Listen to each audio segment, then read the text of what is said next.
তুমি কি কোনো একটা মেয়ে কিছু বলছো? আমি শুনেই মনে করেন যে আমি কী বলছি স্যার মানছি। তা আমি বলছি যে তো মাতৃভাষী মধ্যে একটা চর্চাপট দেওয়া হয় না তা তারপর তুমি কোন মেয়ের গায়ে হাত দিয়েছো? কোন মেয়ের গায়ে হাত দিয়ে গায়ে হাত করে কেউ দেবে?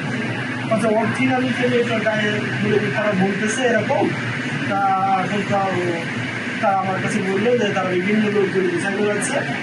কিন্তু এই গ্রামের ওই রামচন্দ্রপুর লোকজন সব আমার ফোন দিচ্ছে হেঁটে বলতেছে যে তাদের বসে একটা ঝামেলা সৃষ্টি করে।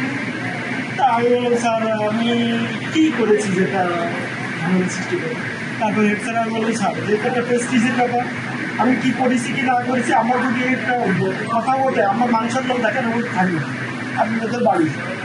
তো স্যার হেড স্যার তার বাড়ি গেছে, বাড়ি যে তাদের বলেছে যে স্যার এসে যেতে বললেন যে আমি বলেছি তাদের যে আমরা ম্যানেজিং কমিটি নিয়ে বলবো, আমাদের উদ্যোগ কর্তৃপক্ষের সাথে বলবো, কথা বলে যদি অপরাধ হয় আমরা সেই অনুযায়ী বিচার করি।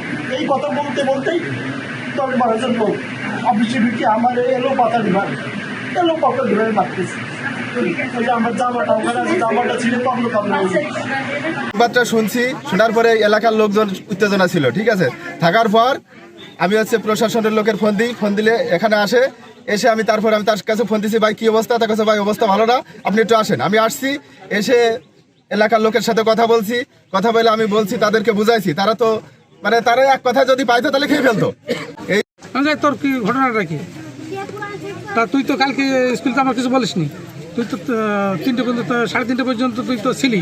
স্যার আমি শেষ পিরিয়ড করি, শেষ পিরিয়ড করিনি, তখন আমাকে বলে আসবি না যে আমি চলে যাচ্ছি, কি কার বলে তুই স্কুল চলে আলি? কিছু বললো না। এবার সে বলছে যে স্যার আমাকে টাকা দেয়। কবে টাকা দেয়? এর আগে 10 টাকা 20 টাকা দিতে হবে, কারোর কাছে বলবি না। তা তোর কি তো কিছু গাড়িটায় হাত দিয়েছে তো স্যার আর কোনো কথা হয় না।